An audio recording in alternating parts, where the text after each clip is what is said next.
Hey guys, Jacob Harper back again with another video.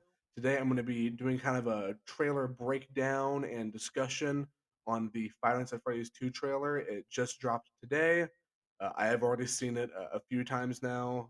Yeah, I'm super excited to be talking about it. I actually found out from the content manager of Fortune 28 Elm that it had dropped. I woke up to a text from her, and she said that the trailer had dropped and asked me if I wanted to cover it. So I did. I wrote a little piece for it that's going to be on 1428 Elm later today. I'll try to provide a link down below. It should be up by the time this video gets posted, but yeah, we'll see.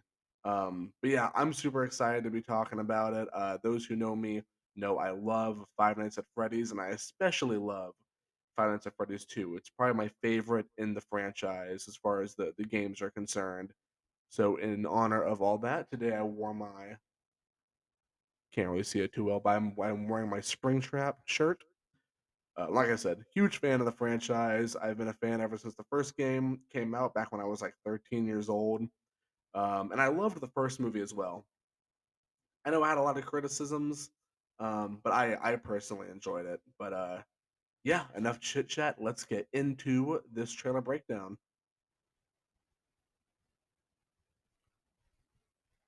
So right off the bat, new location. It's not the I kinda had to rewind the first time I watched it.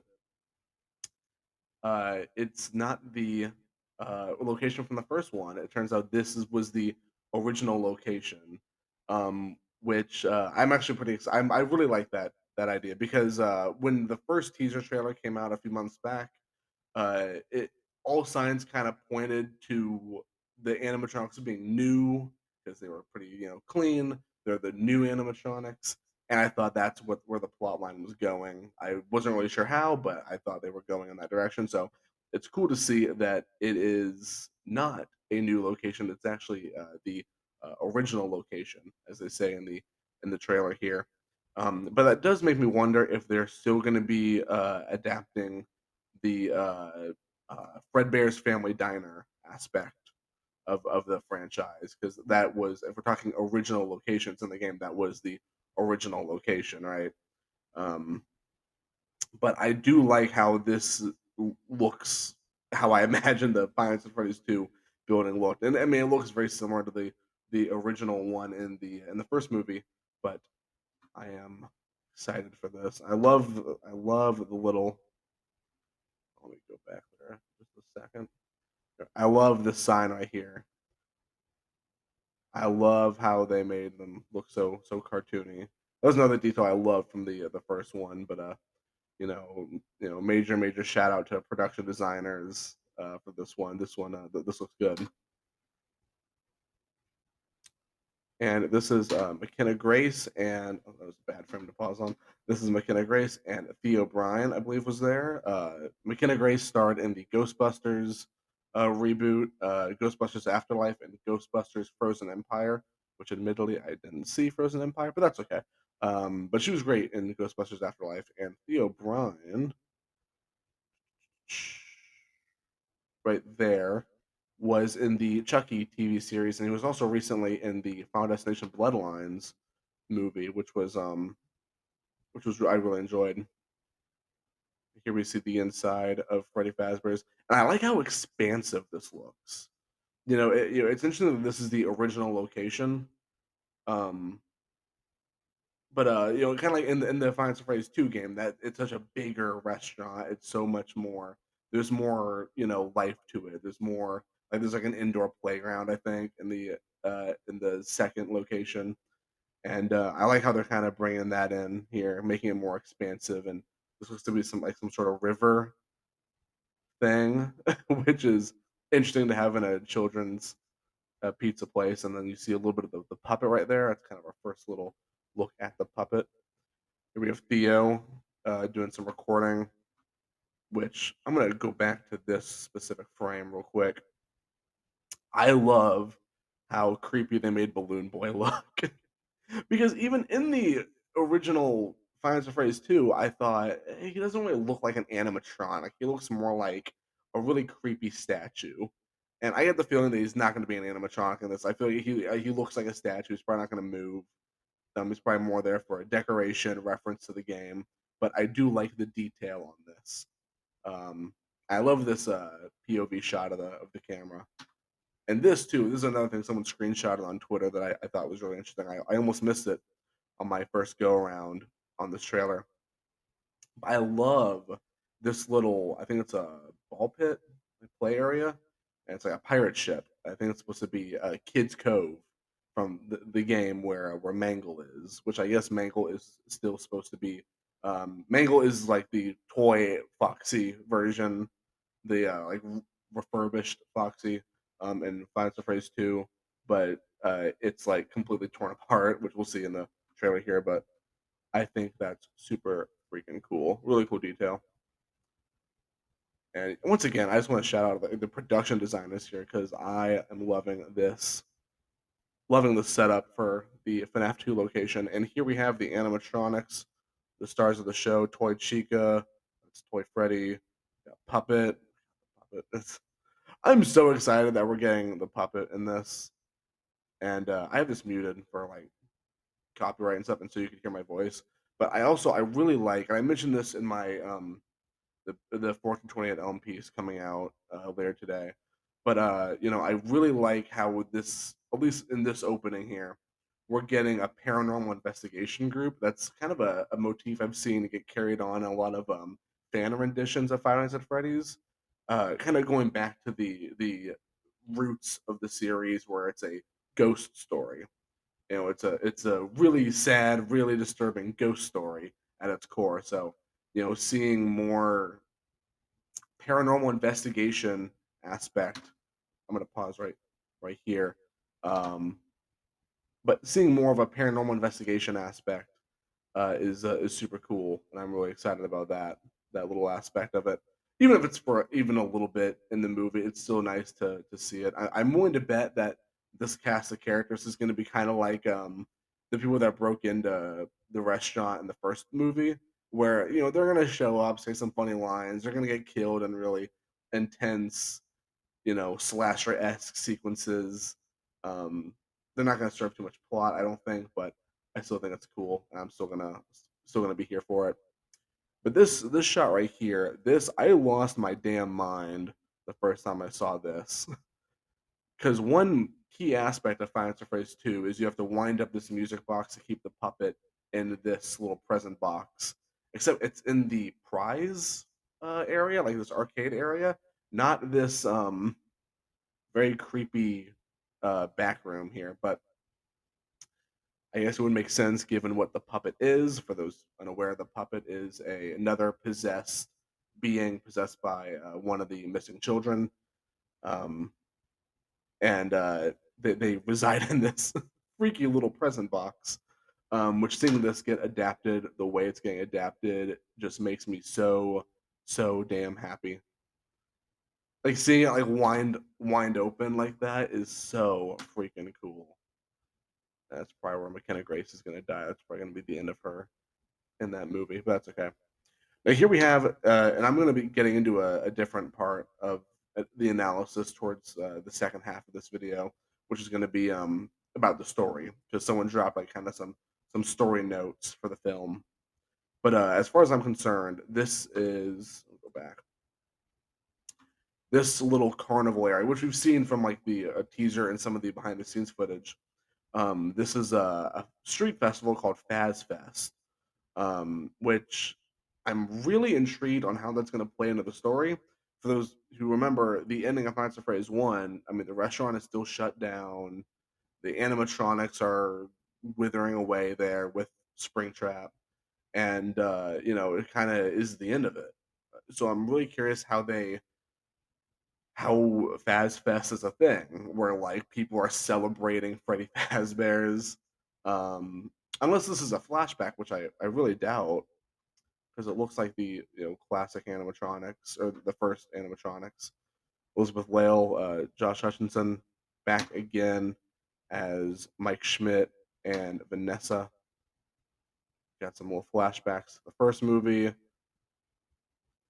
Abby is I really like this little detail. Abby, Mike's younger sister, is taking up kind of an interest in electronics, fixing electronics. She has like a little statue of Chica. Because I think one of the plot points is she's trying to go back to Freddy's to repair the animatronics and make them better again, which definitely an interesting aspect. I like it. I like that detail. And this thing right here, this going back to the paranormal side of things, I really like this little device, this Faz talker. How it's kind of serving as a sort of spirit box, which is a common tool used among paranormal investigators. I think that's a really cool little detail.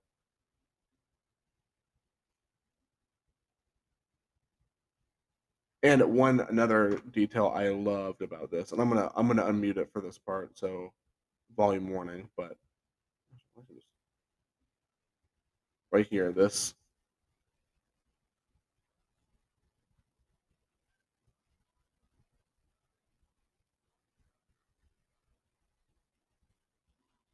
so that little detail right there, I really liked because it was very reminiscent of the Five Nights at Freddy's 2 mini game portions of the original game. Um, which had like this kind of like low res, like kind of a compressed 8-bit voice during the mini games, kind of narrating out some secret codes.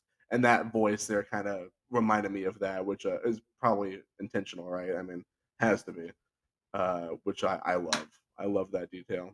So here's Abby going off to try to help the animatronics. But this looks to be the Five Nights at Freddy's 2 location. Yeah, and there's Toy Chica there. I like that detail right there too. I like how the feathers on her head move with her eyes. That's a really neat detail I didn't notice the first time. And then Theo getting grabbed by what I assume is the mangle, with those busted up arms and dragged up into the rooftop. And you see a little bit more of a Mangle's mouth or second mouth. Mangle has two heads in the game, which I've always thought Mangle had a really really fucking cool design. So I'm excited to see that design get done justice. There's Toy Chica again, and this shot had me kicking my feet and screaming first time I saw it. So you see Vanessa here, kind of looking down in what I assume is the present box that the puppet resides in, but up there you see the puppet's kind of creepy little fingers. I'm pretty sure that's the puppet, right? That has to be, which I think is great. And then toy. I'm assuming this is Toy Freddy, kind of intimidatingly holding the garage door open and pulling it back.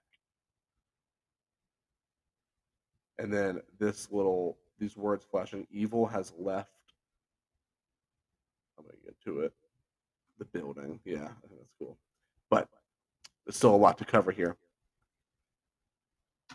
So this is clearly Springtrap or Spring Bonnie, William Afton, um, peering through a window, stalking this child. And I think this is going to be a flashback scene. I don't think we're going to see full on undead Springtrap in this movie, at least not until maybe a post credit scene, if that. But I don't think we're going to get that in this film. I think this is a flashback. I think this is a flashback to one of William Afton's murders, and I have some evidence to kind of point to that I'll get to in a second. Let me make sure I didn't miss it. Yeah. And right here, you see the puppet behind Vanessa as our first look at the puppet and all of its glory hiding in the background, which I kind of expect the puppet to be taller. But I don't mind. I think it still looks creepy. And again, that shot, um, that shot where its fingers are kind of above Vanessa, kind of does enough in the creepy department for me to make this work. So I don't mind it. I don't mind that the puppet's a little bit on the shorter side, unless it like grows way taller, which would also be horrifying. Toy Bonnie reaching for a knife, which I love how the animatronics are straight up like slasher villains in this one, like grabbing knives and shit. And here's more of the Faz Fest sequence, which again, I'm so interested in how this comes into the story, right? Because you see, someone dressed up as, I guess, Toy Bonnie, maybe regular Bonnie, and then regular Foxy right here. I like how they included the tear on his on his suit, like that's supposed to be there. And, again, I'm really curious on how this plays into the story because I just don't know why there would be a street festival for Freddy Fazbear's if the restaurant's been shut down and everything's been kind of shut down, especially after how the first movie ended. But we will see. You see Toy Freddy walking through the crowd. People are kind of smiling, hyping him up. I think they think it's probably like some sort of cosplay. Um, but I'm excited for this. Either way, this sequence is going to be cool. I'm just very curious on how it relates or how it comes into play.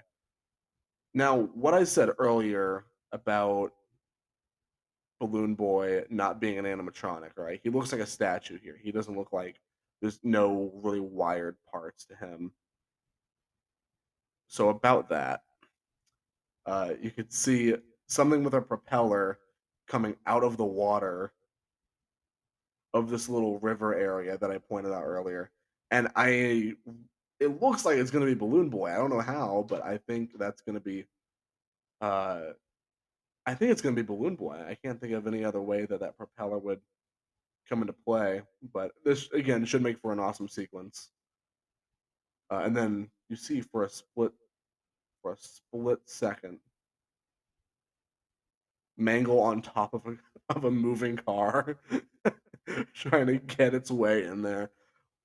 There's so many like little pieces of this trailer that have me so like interested and so curious on like how the hell is this, like what is the context? What could possibly be the context? But I'm still excited nonetheless, and these all look like they're going to be fantastic sequences.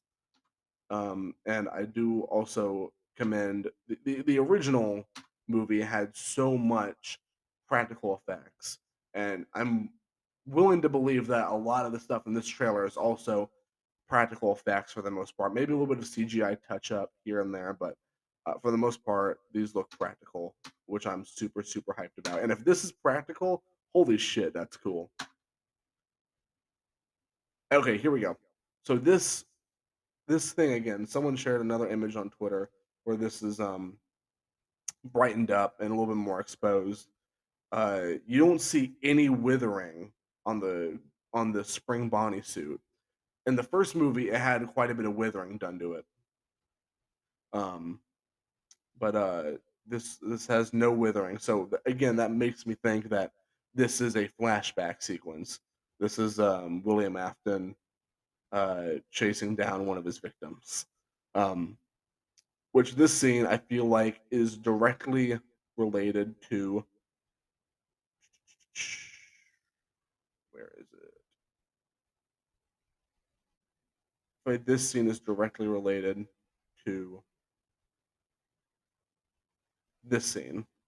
But these two go hand in hand. I feel like this is part of the same sequence, um, which I'm super super hyped about. I think it's gonna make for a really freaky scene. Because hold on, because Matthew Lillard is back as William Afton, which I'm super hyped about.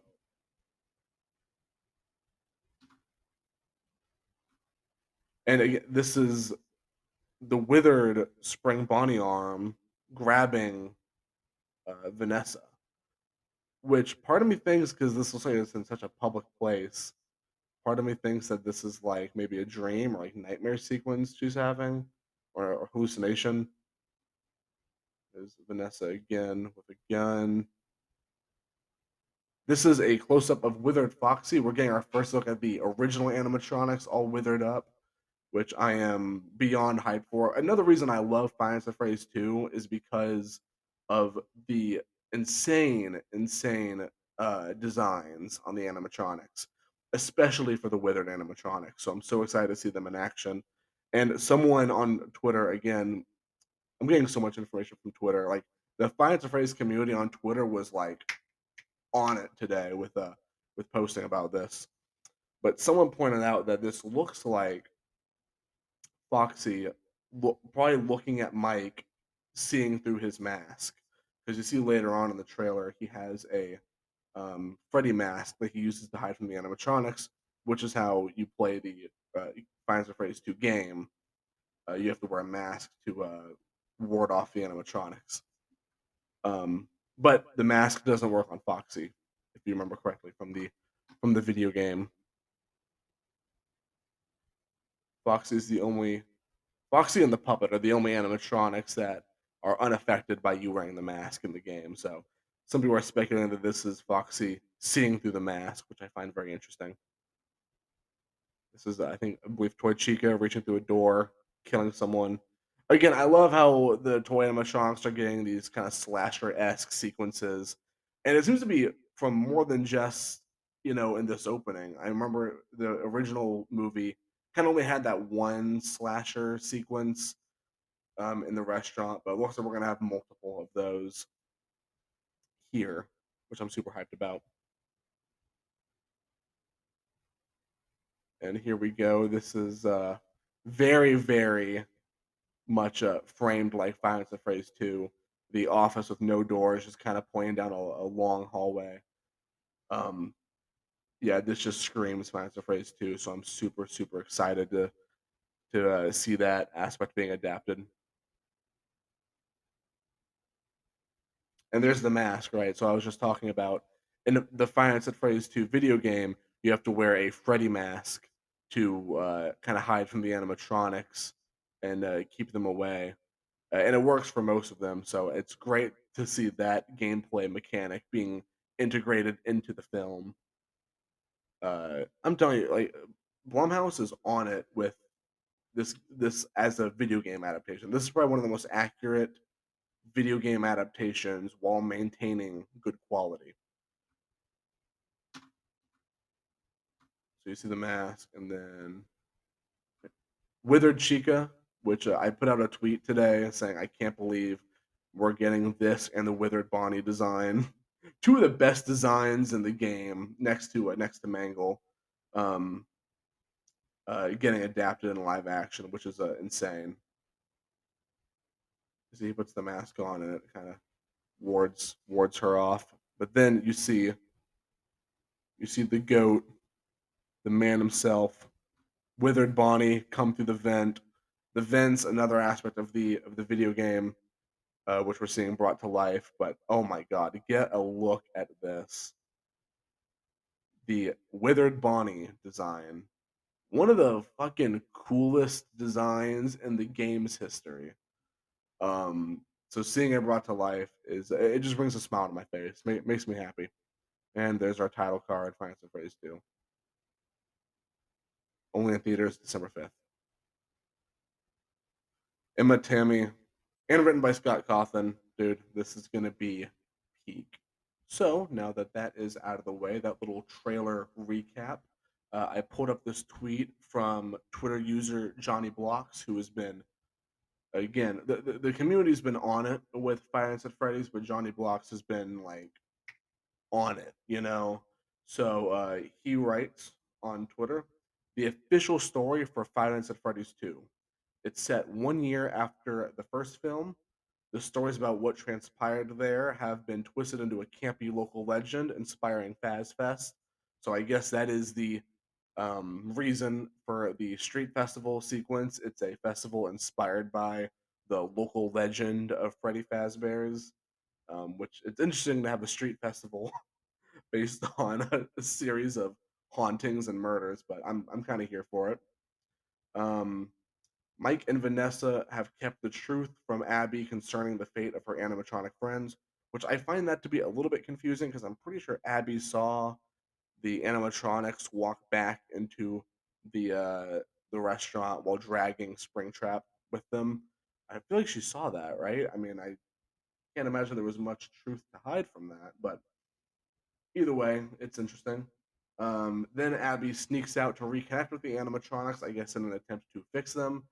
And in doing so, she sets in motion a terrifying sequence of events, revealing dark secrets about the true origin of Freddy's and unleashing a long forgotten horror hidden away for decades. Which I could only assume for that to be Springtrap and the missing children, the ghost of the missing children, which I'm super excited about. I'm still a little curious on what the toy animatronics are because, from my understanding in the game, they are malfunctioning robots. They're not possessed, they are simply malfunctioning robots. Um, Killing the night guard basically, while the original animatronics are possessed. I'm curious if that is still the case here, or if the toy animatronics are also possessed, or again if they're just monstrous robots out on a killing spree. Either way, I'm kind of here for it, but I'm just excited for the movie, guys. You have no idea how excited I am for this one. It's my most anticipated of the year. My second most anticipated of the year is Weapons, but this is my number one for the year. It comes out December 5th, which I'm super duper excited about. And I have more of these images that I'm going to be kind of posting. Um, so this first one I'm going to have it on screen right now is the brightened up Spring Bonnie image with the follow up, the kind of peering through the window. I do think those two scenes go hand in hand. I think they're part of the same sequence. I think they're a flashback sequence to one of William Afton's murders. Then also have the Balloon Boy and Pirate Cove or Kids Cove sets, which again, I know I've said it like 3 times already, but props to the production designer on this one because I'm loving it. Then the Freddy mask, which again, I'm so stoked that we get the Freddy mask as a gameplay mechanic, like the gameplay mechanic into the movie. I think that's so cool. I think that's such a nice touch. Once again, Scott Cawthon is helming this from a writing perspective. I'm not the biggest fan of the direction the games have taken as of late. I'm kind of more old school Five Nights at Freddy's. I think it should have ended at maybe 4 or maybe Sister Location, but I think 4 kind of wrapped it up into a nice, neat little bow. But I'm still super hyped about what Scott Cawthon is doing for the movie adaptations. And Emma Tammy has been killing it directing these. I loved the first one. I know a lot of people who had some issues with the first one, being that it was a little bit too on the kid friendly side, which I understand why that is. Five Nights at Freddy's is at its core meant for a younger audience. I was introduced to it when it came out when I was 13. So I totally get it. And every kid, in my opinion, needs some sort of gateway horror. So if Five Nights at Freddy's is doing that for the new generation, I'm totally, totally happy about it. But I would be lying if I said I wasn't excited to see this one taking a darker, more sinister approach, which Scott Cawthon and Matthew Lillard have both, and I believe Jason Blum as well, have all said that they took a lot of notes from the criticisms of Five Nights at Freddy's 1 and brought that into Five Nights at Freddy's 2, making it more scary, making it more sinister, adding those paranormal elements, really leaning into that ghost story roots that this franchise has, and I'm super excited about it. With all of that said, that kind of brings me to the end of my little spiel on Five Nights at Freddy's 2. I think I got it all out of my system. I mean, guys, you have no idea how excited I was when I woke up this morning to that message from my content manager at 1428 telling me about the trailer and how excited I was to write about it. So, again, be sure to look for that here in the next few hours. It should be posted by the time this goes up tonight. So hopefully I'll have a link in the description down below for you. With all that said, thank you guys so much for listening to this spiel on Five Nights at Freddy's, for listening to me kind of nerd out, for listening to me kind of nerd out. I almost hit my keyboard there, so sorry about that. But yeah, it's been fun nerding out about this. If you did enjoy this video, be sure to hit like, really helps me out a lot, and subscribe. That also helps me out a lot here on the Jacob Harper channel. If you're looking for more horror content, be sure to check out my podcast, which is streaming here on my YouTube channel as well as Spotify and Apple Podcasts. That podcast is Talking Terror. I do new episodes every week with my co-host Ariani. Be sure to check out my social media pages, such as my Twitter account at Jacob at the Movie, my Instagram account Jacob the Harper, and my Letterboxd also Jacob the Harper. I'll be sure to leave a link to the rest of my social medias in the description below. And yeah, thank you guys so much for tuning in. Peace.